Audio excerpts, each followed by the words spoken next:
What's up guys, welcome back to another video. Today we are looking at the top 10 British comedians. I'm British, they're British, and I bet that us British people have better humour than the Americans. Also, I've been asked to do this, which is why I'm doing it. I'm here to give you what you want, if I'm actually able to. But anyway, make sure to subscribe, like, comment, follow me on Instagram, which will be the link in the description, and let's go.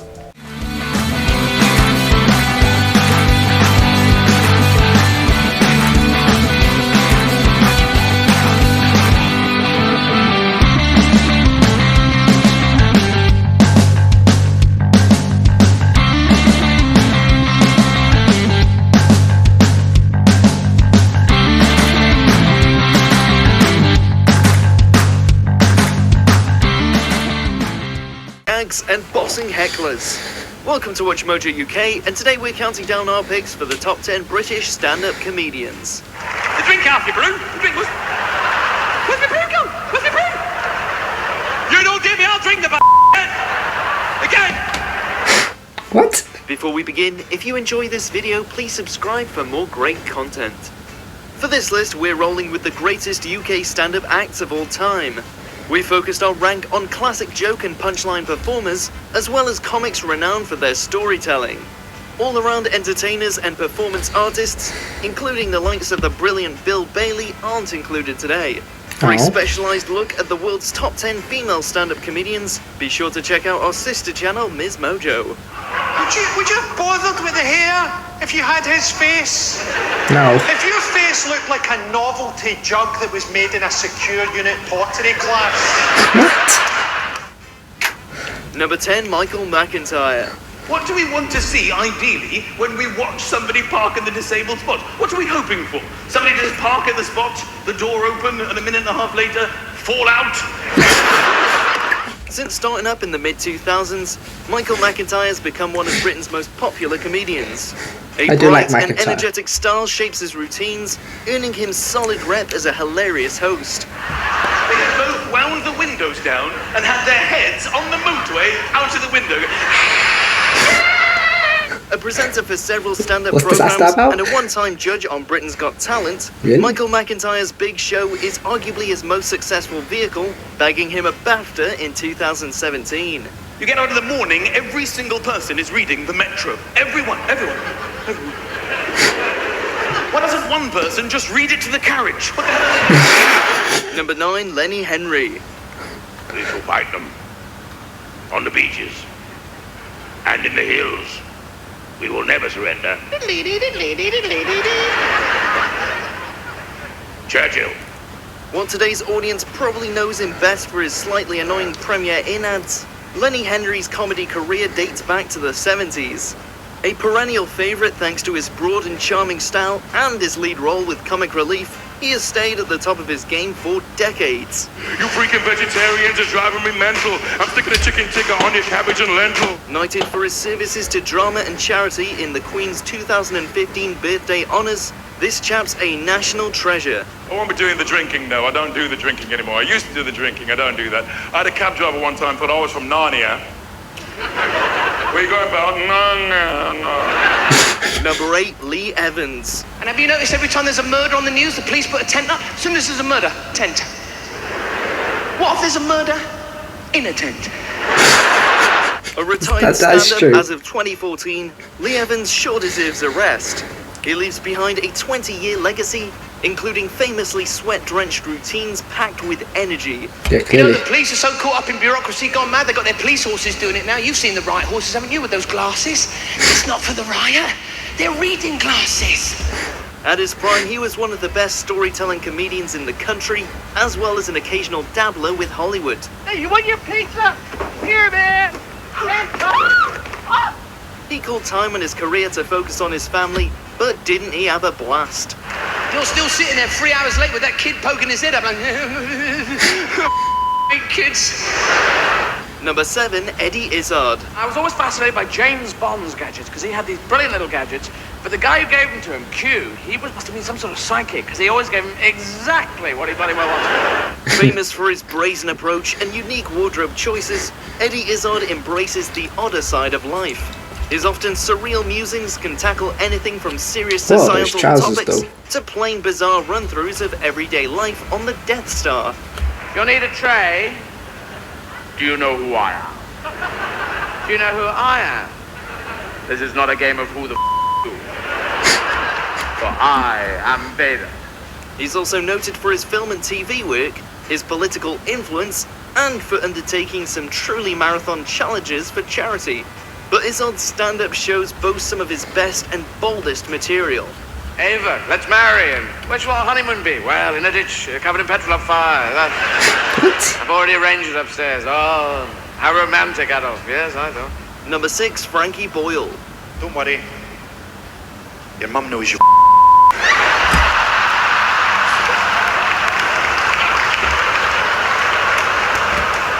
Your mum too. Unapologetic, controversial, but ever popular, Frankie Boyle made a name for himself by angrily ranting. Nope. Nope. No. No. No. For you guys, that's gonna be bleeped. Wow.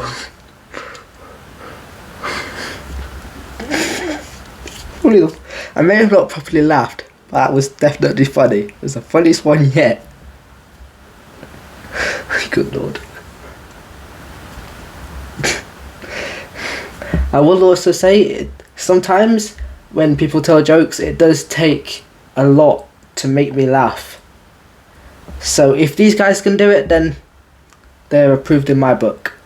If not, if they can't make me fully laugh, then we got a bit of a serious problem with either them or me. But wow, okay.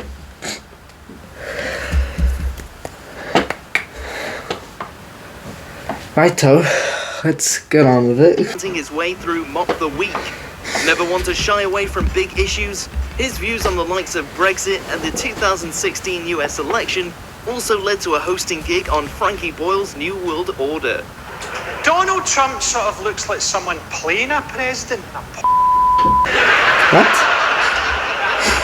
It's not just that he's the worst person for the job, he might be the worst mammal. Setting out to ruthlessly tackle current affairs, his stand-up shows always promise That the same beard, degree though. of savage pessimism. Dude, you need to I read about the shave. death of Robin Williams and I thought, why can't James Corden get depressed? Number 5, Peter Kay. I go around my grandma's flat, she'll say, "My God, you're getting big. You're getting bigger every time I see you." Nice to see you too. A stark contrast from Bolton's finest, Peter Kay proves that not all jokes need a biting satirical agenda or a barrage of bad language. Kay rewrote the record books in 2011 by staging the most successful stand-up comedy tour of all time, and he's been a staple on British TV since the 90s. Come on, see doctor. You doing your sick voice? No. Come on, see doctor. Doctor? From dad dancing to dunking a biscuit, he turns simple things into ever-quotable yarns, finding the funny side of everyday life. Mom! Me biscuits! Falling in me broom! Number 4, Tommy Cooper. I should have additional empty cloth for live ducks. Oh! I got away again. Right down to his iconic fez, Tommy Cooper is a comic legend. With routines often built on failed magic tricks, he's still quoted as a leading inspiration for many of today's comedians. I was walking up the other night and a man came out from a doorway. He said, "Have you seen a policeman around here?" I said, "No, he's a stickler." Of course, Cooper tragically died as he lived on stage while entertaining a rapturous audience.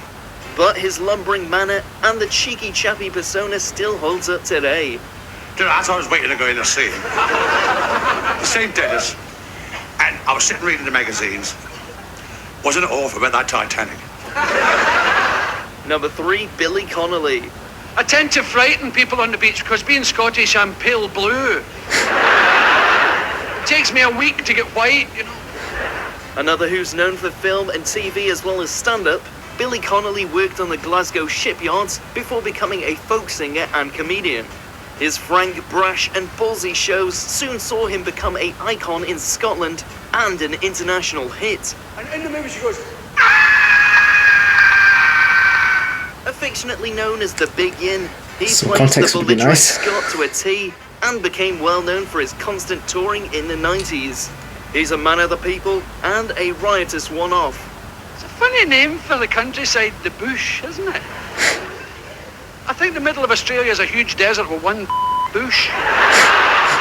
Number 2, Ricky Gervais.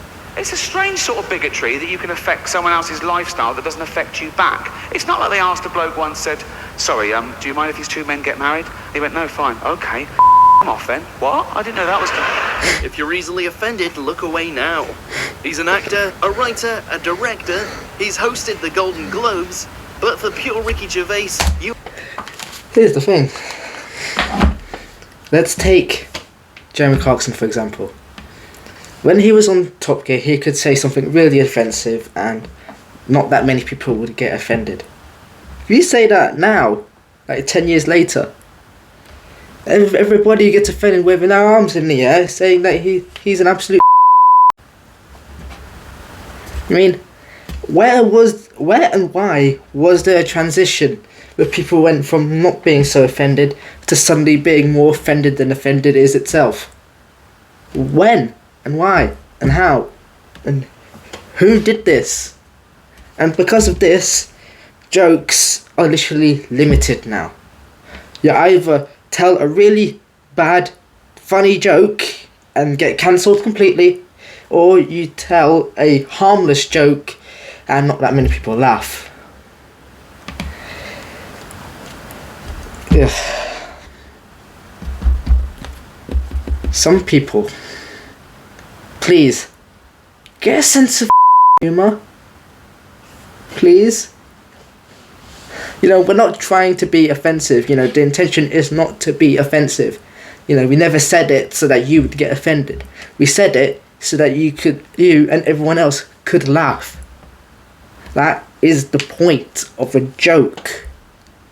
But some people in this world simply do not get it. And it sucks. I'll give you an example, right? I used to say lots of jokes to my friends in college. You know, if I said those sort of jokes, like here, you know, I'd be cancelled quicker than I can snap my fingers. That's how serious it is. You have to see his stand-up. His to-the-bone gags do tend to divide opinion, but the guy was arguably the UK's most influential comedian throughout the 2000s. People know that's what's making them fat. No one got fat behind their own back. No one... and went... okay? Forever pushing the boundaries for what can and can't be said, Animals and Politics are probably his most famous tours, taken shortly after the success of The Office. Elephants have been caught swimming up to 2 miles off the coast in the Indian Ocean. That's amazing. I didn't know they liked to swim. I certainly didn't think they could swim 2 miles out to sea. But it's the language this person uses. Have been caught swimming. Like it's illegal. Number 1, Jimmy Carr. Everyone knows Jimmy Carr. His laugh is unmistakable. His deadpan delivery is always on point. His treatment of hecklers is brutal. Jab at Jimmy's questionable tax history all you like, he's always ready with a witty reply. I got stopped outside of McDonald's. This guy said to me the other day, he said, this cheap food is only made possible by GM farming, cruelty to animals and the exploitation of workers in the third world. I said, all right, hold up. You had me at cheap food.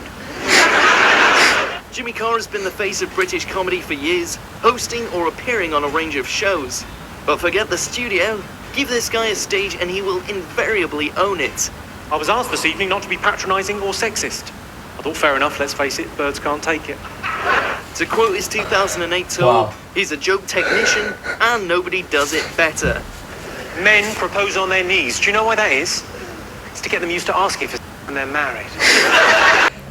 Well, it was funny. It wasn't like the funniest thing in the world, you know. I never like laughed and left the desk like I normally do when something really annoys or shocks me.